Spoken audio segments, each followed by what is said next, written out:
नमस्कार दोस्तों, स्वागत है आपका अपने चैनल विधि जुसल अकेडमी में। और हम जो टॉपिक कवर कर रहे हैं कल्पित होमिसाइड, जैसा कि मैंने कहा कि मैंने इस टॉपिक को 10 पार्ट्स में डिवाइड कर रखा था और आज ये लास्ट लेक्चर है। ये फिर से कहूँगा कि जिसने पहली बार ये देख रहे हैं, आपको ये लेक्चर समझ में तब तक नहीं आएंगे जब तक आप पार्ट 1 से लेकर स्टार्ट नहीं करेंगे। पार्ट 1, 2, 3 से लेकर ऐसे आएंगे, तब पार्ट 10 पर आपको पहुंचना चाहिए। ये लेक्चर आईपीसी के लेक्चर ग्रुप में रिकॉर्ड हुआ था, ऑफलाइन क्लास की रिकॉर्डिंग है ये। इट मीन्स आपको वही क्वालिटी कोचिंग मिल रही है जो कि यहाँ के ऑफलाइन कोचिंग वाले स्टूडेंट्स को मिलती आई है। तो इन वीडियोज़ को आप लाइटली मत लीजिएगा। आपको ये भी कन्फ्यूजन नहीं होना चाहिए कि हम आईपीसी क्यों पढ़ें। आप आईपीसी नहीं पढ़ रहे हैं, आप एक टॉपिक पढ़ रहे हैं कल्पित होमिसाइड, जिसका कि सेक्शन नंबर अब बीएनएस में जाकर चेंज हो गया है, section 100। Otherwise everything is same. ये बात मैं रिपीटेडली कहता आ रहा हूँ, हर वीडियो में कहता आ रहा हूँ। तो ये आपको अच्छे तरीके से कीजिए और फिर वही रिवीजन जरूर कीजिएगा, एमसीक्यू जरूर सॉल्व कीजिएगा। कहीं भी कुछ प्रॉब्लम्स आपको आ रही है कमेंट बॉक्स में लिखते रहिएगा। And with these words let's start the topic. Now come to the next part of this. So far we have done what? Clause 1, clause 2, clause 3 पढ़ ली हम लोगों ने। But sometimes death may be caused without intention और knowledge. You try to understand the words, very important. Death is caused, मृत्यु हो गई, कर दी गई, but it was without intention or knowledge. Neither there was an intention nor it was the case of knowledge. Then what would be the consequence? फिर क्या consequence होगा? समझ रहे हैं बात? मृत्यु हो गई, your act resulted into the death. But neither you intended to cause death, nor you were grossly negligent, nor you were having knowledge.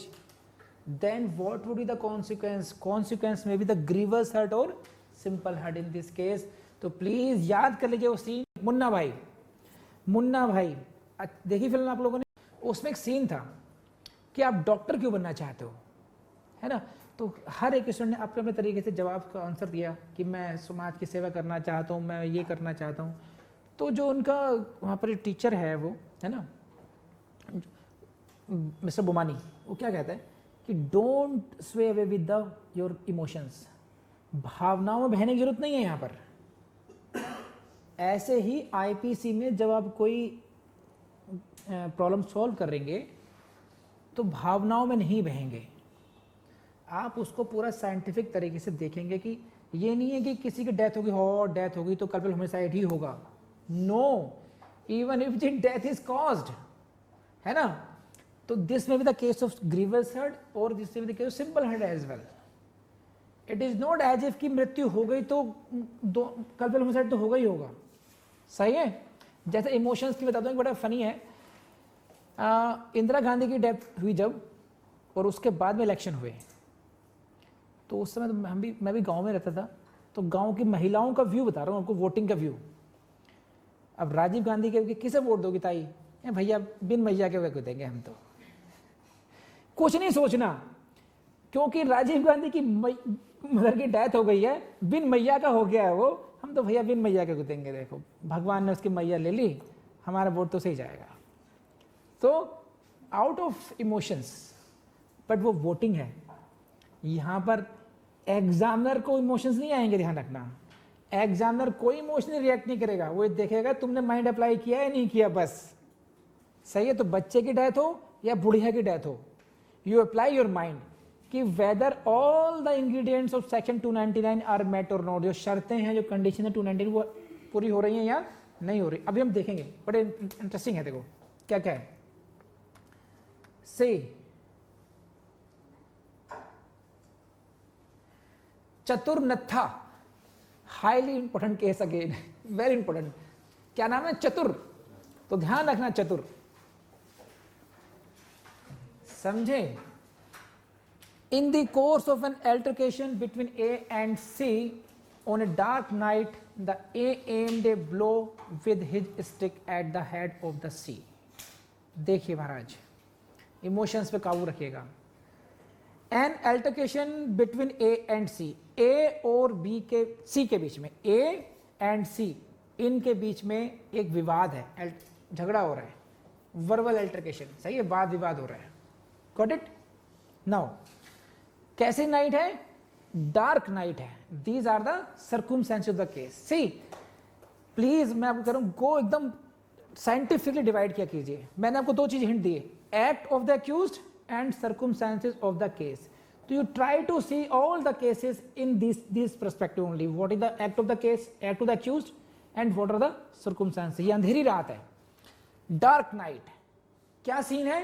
Altercation between A and C. A और सी के बीच में झगड़ा चल रहा है, मतलब तू मैं चल रही है आम भाषा में कहा जाए तो, ठीक. और कैसी नाइट है? Dark night. नाउ इस उसमें क्या, A aimed a blow with his stick at the head of the C. A ने निशाना लगाया कि सी के सिर पर मैं प्रहार करूंगा. किससे? With A stick. सही है, एक लाठी से, एक कुछ भी वॉट एवर वुडन स्टिक से उसके सिर पर प्रहार करेगा. कौन करेगा? A is the accuse in this. To ward of the blow, उससे बचाने के लिए, C's wife W who had a child on her arm intervene between them. C को बचाने के लिए, अपने पति देव को बचाने के लिए, महिला जो पत्नी है सी की, एक बच्चा उसके हाथ में है, उसको लेकर के वो सामने आते इंटरवीन करती है. समझे सीन आप लोग? क्रिएट हुआ नहीं हुआ? ए और सी, अंधेरी रात, ए मार रहा है और सी की वाइफ इंटरवीन करती विद ए चाइल्ड. तो what is the act of A? What is the actus reus of A? A is simply intending to hit whom? C. He is not intending to hit any other person. Are you getting this point?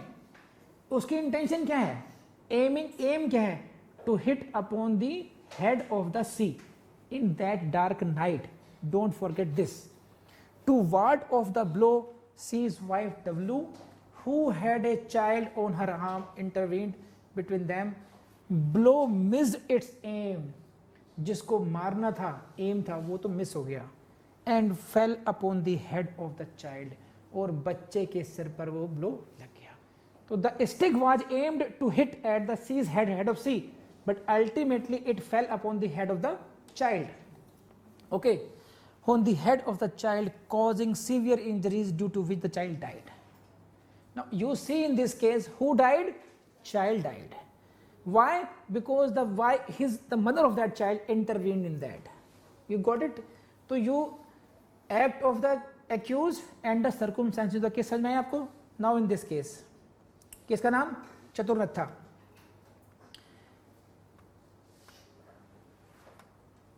It was held that in as much as the blow, if it had fell upon the complainant, would have caused simple hurt. जिसके सिर पर मारने की कोशिश की गई थी सी के, अगर उसके सिर पर पड़ता तो it would be the case of simple hurt. समझे आप? So the accused was held guilty of causing simple hurt. तो अब आप ये कहें, हो छोटे से बच्चे को मार दिया, राम राम राम, और फिर भी सिंपल हर्ट. डोंट स्वे away with the emotions of death of a child, कि छोटे से बच्चे की डेथ हो गई तो इससे तो फांसी होनी चाहिए. No, you will have to see technically. In this case, what was the intention of the accused? Intention was not to cause the death. Are you getting this point?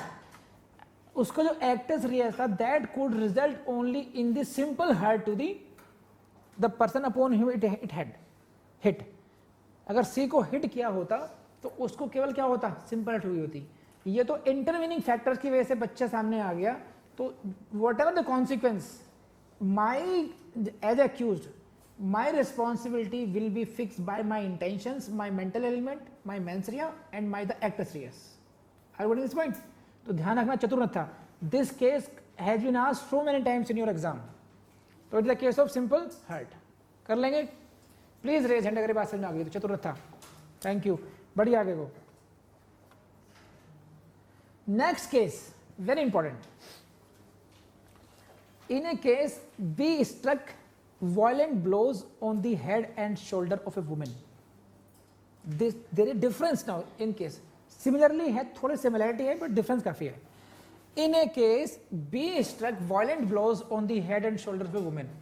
एक महिला के सिर और कंधों पर violent blows से प्रहार करता है. समझ में आ गई बात? वहां पर जो woman है वो intervene किया था उसने. डिफ्रेंशिएट करना है यहां से. In the Chaturnatha case, the woman carrying child only intervened. In this case, the woman is also carrying an infant child in her arms.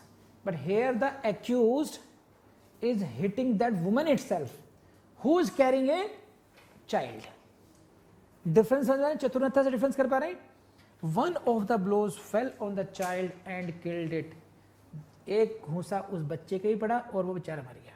The woman received simple injuries. Woman को भी छोटे आई, लेकिन these were simple injuries. Got it? समझ मेरी बात कहानी यहाँ तक? In this case, B will be liable for causing simple hurt to the woman under section 323, क्योंकि उसने woman को वही चोट आई है. But would be liable under section 304A IPC for causing death of child by negligent and rash act. समझे? What this is the decision of this. कि अब यहाँ पर देखो आपको थोड़ा सा लगेगा कि भाई यहाँ पे 304 का मतलब यहाँ पर नेग्लिजेंट ही क्यों माना गया उसको, है कि नहीं है?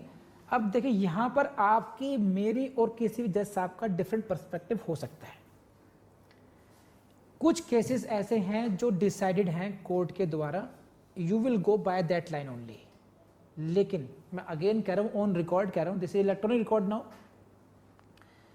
फैक्चुअल सेम फैक्ट्स पर, सेम फाइल पर, on the basis of same facts, same file, different courts give different verdict.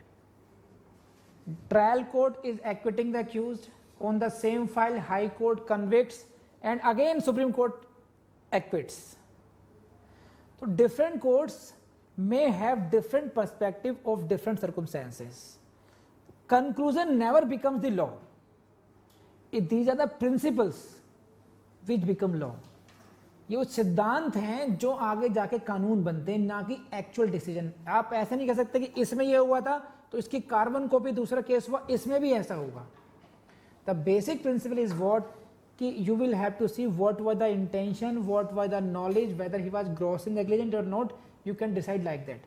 In this case the court held him guilty of 304A IPC because क्या कहा उन्होंने, causing death of the child by his negligent and rash act. क्यों? B knew that woman was carrying the child in her arms and his blow might hit the child. Therefore he ought to have taken care. Court ने क्या कहा कि भाई अगर बच्चे को पता है बच्चा इसके हाथ में तो उसे केयर करनी चाहिए थी, इसलिए नेग्लिजेंट ही करा. लेकिन ये कल्पेबल होमिसाइड का केस भी हो सकता है. Why? Because of the language. मैं अगर जज होता तो मैं यही करता. In a case B struck violent blows.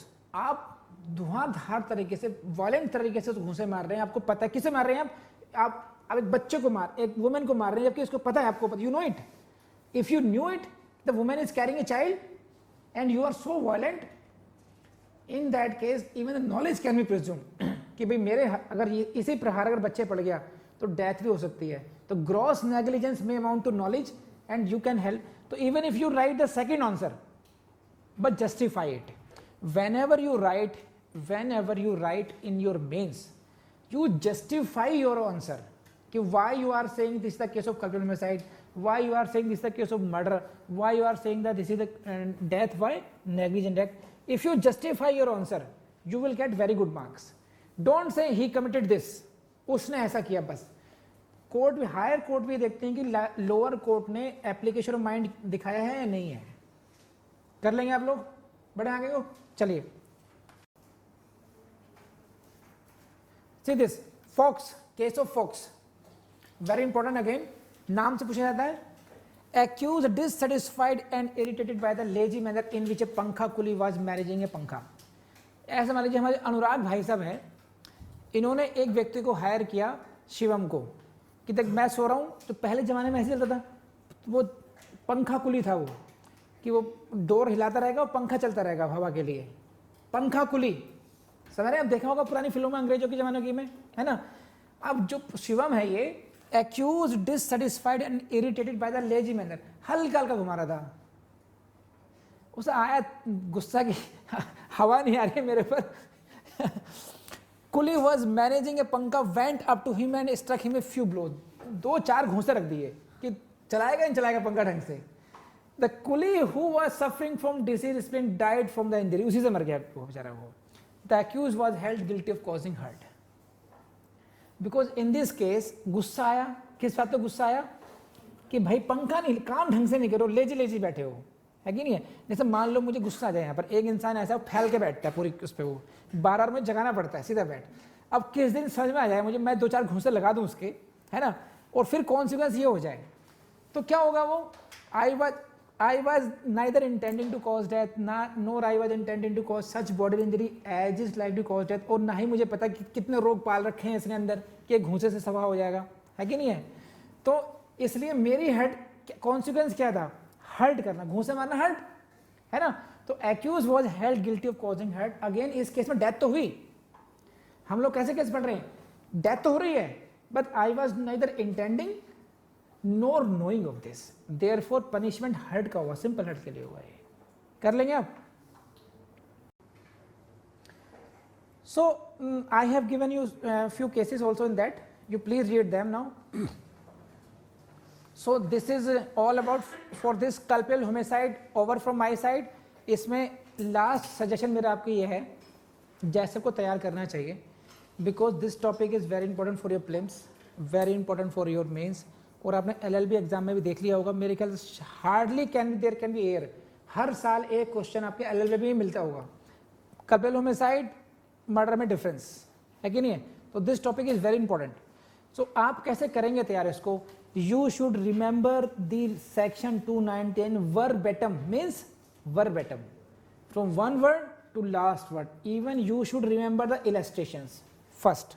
No excuse in this, कोई एक्सक्यूज नहीं मिलेगा आपको ढंग से। सेक्शन 1 से लेकर के 291 के पहले whoever, यहां से लेके इलस्ट्रेशन का लास्ट वर्ड, एक्सप्लेनेशन थर्ड का लास्ट वर्ड तक आपको घोटना है। एक बात, जितने भी important cases I have discussed you should remember by name, Palani Goundan, Shri Narayan, Chaturnatha, whatever जितने भी केसेस हैं, you will have to remember the name of the case laws, you will have to remember the facts of the case laws, and also you will have to remember the what was decided in that case, because if you remember the decision and this all this, you will never be confused in your exam में आपको confusion नहीं होगा, चतुर्थ में क्या कहा था, उसमें क्या था, पन्नीरैंड श्रीनारायण में क्या था, you will be सब कुछ पता होना चाहिए टिप्स पर आपको। तो उस तरीके से आप लोगों ने करना है तैयार, सही है। And secondly, because this is the section 299 is the base for next section, 300 का बेस है 299। If you have very good clarity of 299, only then you can understand section 300। तो for that purpose also please keep in mind, आपको बहुत अच्छी तरीके से याद करना है इसको। प्रीलिम्स के लिए इंपॉर्टेंट है, मेंस के लिए इंपॉर्टेंट है, एंड ऑल्सो इंटरव्यू के लिए इंपॉर्टेंट है। जितने भी नोट्स आपको दिए गए इन्हें घोट लीजिए पूरी तरीके से, इतना कर लेंगे इतना सफिशिएंट है आपके लिए। Thank you. So let's start with the problem of madam. इनकी समस्या ये है कि शी इज़ फीलिंग कि that she feels problem in learning the lessons of evidence. Evidence के सेक्शंस याद करने में इनको दिक्कत आती है। अब ये बात क्यों दिक्कत आ रही है, इनको समझने की ज़रूरत है। सी इनकी प्रॉब्लम क्या है कि इनको एविडेंस के सेक्शंस को रटने में दिक्कत आ रही है। She is feeling problem in learning cramming the sections of the evidence. तो what is her actual problem? Actual problem ये नहीं है कि याद करने में दिक्कत आ रही है, हम एक्सपेक्टेशन बहुत ज़्यादा कर रहे हैं। एक्सपेक्ट कर रहे हैं हम लोग कि हम चाह रहे हैं कि हमने आधा घंटा याद किया और हमें बहुत अच्छा याद हो जाए, वो प्रैक्टिकली इम्पॉसिबल बात है। आप ऐसे बात कर रहे हैं कि जैसे जो 9 मंथ का जेस्टेशन पीरियड होता है बच्चे को जन्म लेने का, वो 9 हफ्तों में कंप्लीट हो जाए, वो पॉसिबल नहीं है madam. Don't expect too much from your self. हमारा जो माइंड है उसको उतने स्ट्रॉन्ग याद करने में टाइम लगता है। That needs repetition and repetition repetition, then it is imbibed in your mind. तो don't lose heart, you just keep on revising and keep on revising. जैसे कि आप लोगों को मैं कॉमन एग्जाम्पल देता हूँ, हर बार देता हूँ, डेली देता हूँ, कि जैसे आपको टेबल्स याद हैं, as you learn the tables and you don't need to revise it now, you need not to see it book again कि what is 15 2 जा, what is 16 2 जा, what is 16 3 जा। You can right now tell me what is 16 3 जा, है कि नहीं है? 15 का पहाड़ा, 16, 10, 15 वट एवर, अगर मैं पूछूंगा तो आप लोग तुरंत सुना दोगे मुझे। वो क्यों हुआ? क्योंकि आपने जिस समय याद किया था उस समय यू रिवाइज 1000 टाइम्स, आपने कई बार रिवाइज किया, और उस रिवीजन का रिजल्ट ये है कि 10-15 साल बाद भी आज आपको याद है वो। Same thing is with your mind with the sections.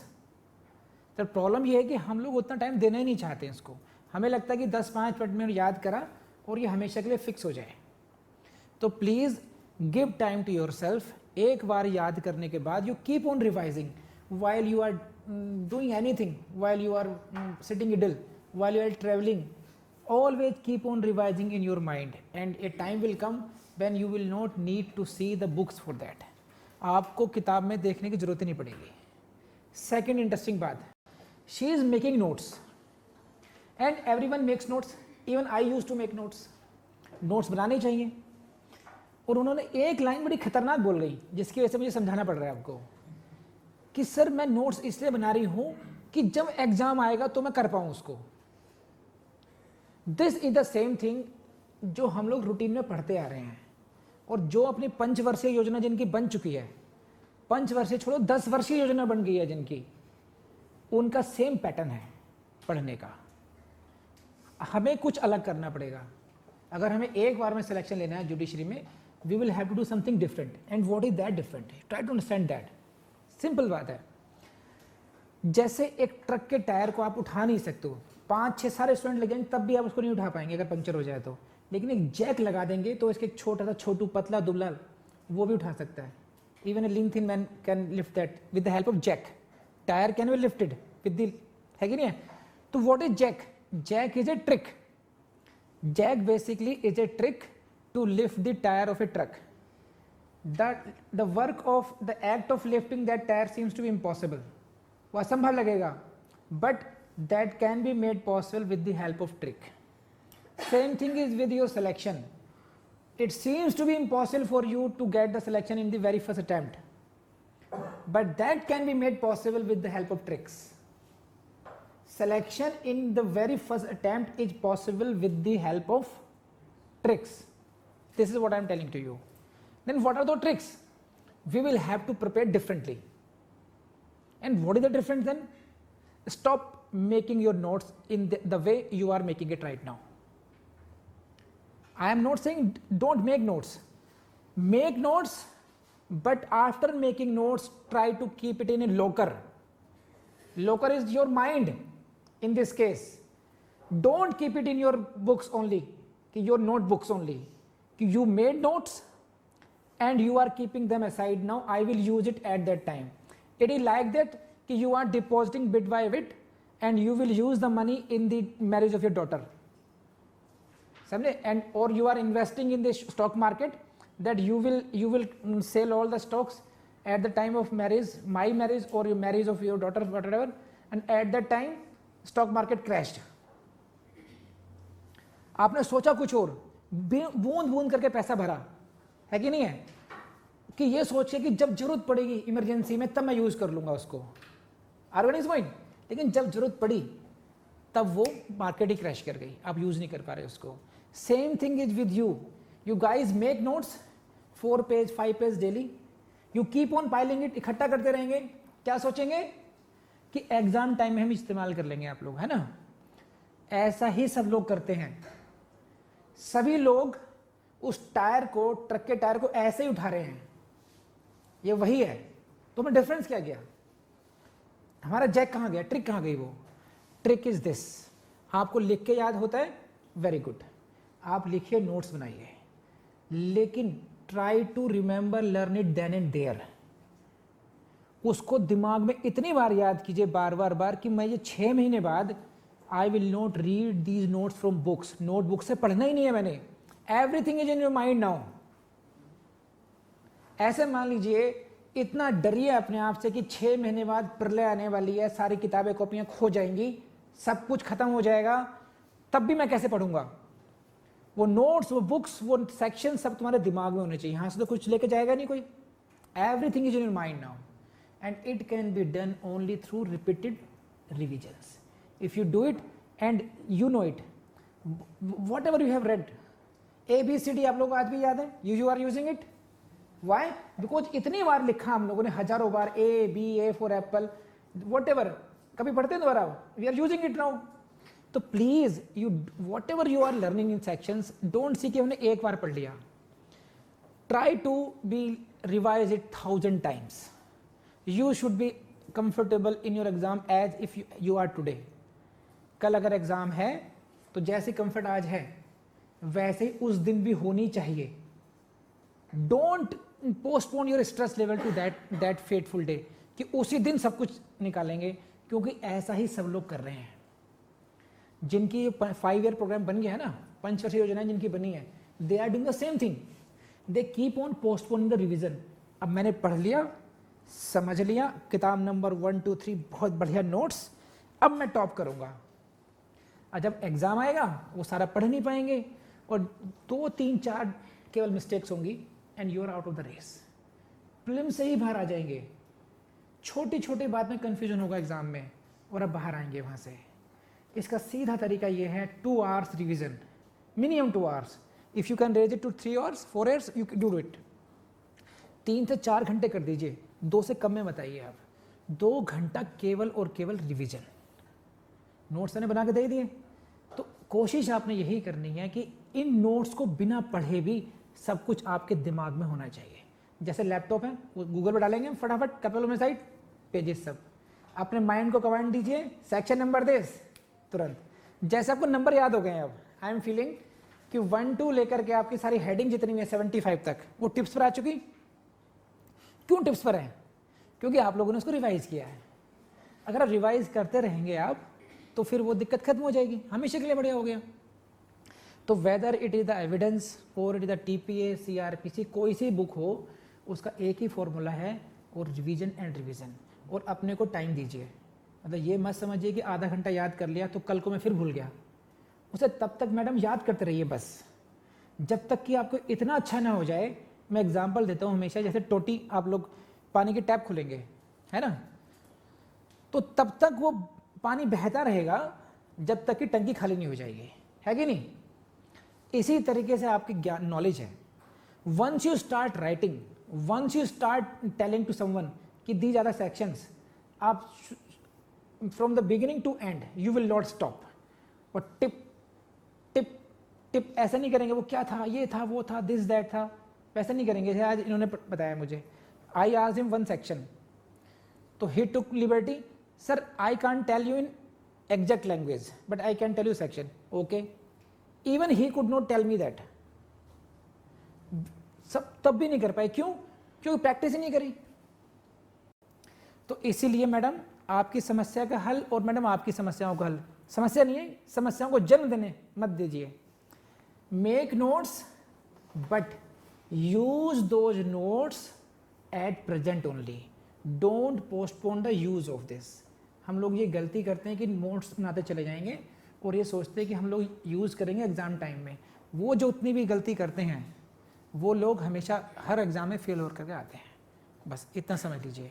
तो नोट्स बनाना ही चाहिए। नोट्स बनाने से हमें याद भी होता है, कॉन्सेप्ट क्लैरिटी भी होती है। लेकिन एक गलती मत कीजिए, बस उसको उठा करके मत रखिए। उसको ये समझिए कि 1-2 महीने के बाद सब कुछ तबाह होने वाला है, बस मुझे अपने माइंड में स्टोर कर लेना चाहिए। आग लग जाएगी, जलजला आ जाएगा, नोट्स बह जाएंगे, तब क्या होगा? तो एक ही जगह है सेफ, वो है आपका माइंड। तो keep your notes in your safe locker, that is your mind only. और इसमें आने में आपको बहुत समय नहीं लगेगा, केवल अपनी थॉट चेंज करनी है। जैसे मिस्टर रमेश हैं, आई पता क्या सोच रहे हैं ये, उससे इतने 2 लाख रुपए लेने हैं, 5 लाख उसको देने हैं, वो मना करेगा तो मैं क्या कहूँगा, है ना? वो मेहमान आएंगे उनको कैसे टरकाना है, वो दोस्त आएंगे उनके साथ पार्टी कैसे करनी है। हिज माइंड इज़ रनिंग 24/7, हमारा भी रन करता है। हमने केवल अपने माइंड को ट्रेन करना है कि हमारा दिमाग क्या सोचे। वो ये सोचे कि सेक्शन 299 में कौन कौन से केसेस थे, चतुर्नथा था, फलानी गौंडन था, श्री नारायण था, है ना, और दूल्हे था। यही सोचता रहे हमेशा। 299 में कितने एक्सप्लेनेशन हैं, 299 की कितनी क्लॉजेज हैं, कौन कौन से इलस्ट्रेशंस हैं। Keep on thinking like this always. तो जितने भी आपके दिमाग के जो थॉट्स हैं उनको चेंज करके यहाँ ले आइए बस। फिर देखो आप ये काम एक फर्स्ट अटेम्प्ट में यू विल बी जज। I can give you in guarantee provided you follow this trick only. अगर आप ऐसा कर रहे हो it means you are revising 24/7। Is it not so? है कि नहीं है? 24/7 जो इंसान रिवीजन कर रहा होगा उसके लिए कितना बड़ा कोर्स हो गया। आप कितने घंटे रिवीजन करते हैं? 1 घंटा 2 घंटा। मैं कर रहा हूँ 24/7 नाउ, क्योंकि मैंने माइंड को ट्रेन कर दिया बस कि मुझे यही सोचना है कि present article 52 there shall president of India 75 this खत्म बात। सोचते रहिए बस। अच्छा बस लोग आपको पागल कहेंगे कुछ दिन, लेकिन जब जज बन जाओगे कहेंगे यार दम था लड़के में। सही है, तो लेट्स मूव नाउ। कर लेंगे आप लोग। किसी और को कोई समस्या आ रही पढ़ाई से रिलेटेड, कॉन्सेप्ट से नहीं, पढ़ने के तरीके में किसी को कुछ पूछना तो बताइए। सो दोस्तों, पूरी उम्मीद है कि ये टॉपिक आपको बहुत पसंद आया होगा, और इसी के साथ हमारा जो टॉपिक था कल्पल होमिसाइड का वो खत्म हो जाता है। मैंने इस टॉपिक को बीएनएस में पढ़ाया था, लेकिन आईपीसी के रूप में बहुत डिटेल में पढ़ा रखा है। आपने इन सभी लेक्चर्स को अच्छी तरीके से समझना है और समझा होगा। मुझे पूरी उम्मीद है कि अगर आपने इन सारे 10 पार्ट्स को अगर आपने कर लिया तो दुनिया की कोई ताकत आपको कॉन्सेप्ट लेवल के पर कम से कम बीएनएस के सेक्शन 100 कह लीजिए, यानी कि कल्पल टॉपिक ऑफ कल्पल होमिसाइड कहते हैं इसको हम, इसमें कोई नहीं हिला सकता। बस शर्त यह है कि जितना भी मैंने पढ़ाया वो सब कुछ आपको टिप्स पर होना चाहिए। That should be on your tips. इसकी अंडरस्टैंडिंग के बाद में फिर we will understand the topic of the murder. That topic is dealt under section 101 BNS में सेक्शन 101 है, और आपका आईपीसी में था वो सेक्शन 300। बात सेम ही है। चलिए फिर हम लोग अब नए टॉपिक की तरफ बढ़ते हैं, और इसमें एक मेरी लास्ट रिक्वेस्ट है, अगर आपको ये टॉपिक समझ में आया हो तो प्लीज़ लाइक का बटन जरूर दबाइएगा, गूगल रिव्यू ज़रूर दीजिएगा, एंड कमेंट बॉक्स में ज़रूर लिखिएगा। आपसे मेरा कनेक्शन बनेगा। जब आप कमेंट बॉक्स में कुछ कमेंट लिखते हैं तो आपका नेम रिफ्लेक्ट होता है। आपसे मेरा कनेक्शन, मुझे समझ में आता है कि मेरा कौन सा स्टूडेंट है जो लगातार क्लास कर रहा है। आपकी प्रॉब्लम्स को समझने में मुझे आसानी होती है, उसके अकॉर्डिंगली हम लोग अपनी आगे की फ्यूचर प्लानिंग बनाएंगे और आपको अच्छे तरीके से गाइड कर पाएंगे। तो कमेंट जरूर कीजिएगा इसमें। Thank you very much.